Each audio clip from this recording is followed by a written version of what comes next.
Unfortunately, magugulat ka, 11 days, 35 billion for purchase of supplies. Ano bang position mo sa COA? Attorney 5 po, Mr. Chair. And what is your responsibility in the Commission on Audit?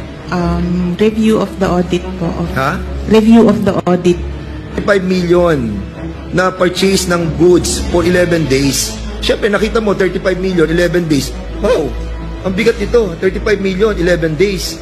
Sino yung nag-supply nitong mga supply na to? Di ba? Yan ang trabaho mo eh. So, yes. Sino yung mga supplier? Mr. Chair, kasi... Sino yung mga supplier na nakita mo?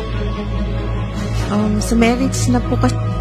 Oh my goodness. Merits na po kasi. Ang point po ni Congressman Dan Fernandez, hindi ka ba nagtaka?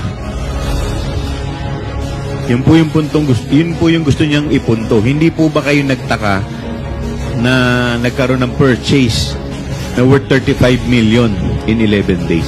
Tama po ba yun? Yes, oo. 35 million. Ako naman, kahit ako, mayor ako eh. Di ba nakita ko, nag-purchase ako ng ganito, 35 million in 11 days. Magugulat ako. Ano-ano ba to?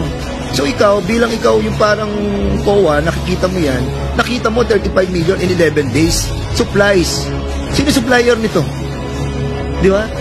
Mr. Chair, hindi po ako makapagsabi ngayon ng... Alam mo, Gloria, nagsisinungaling ka. Don't.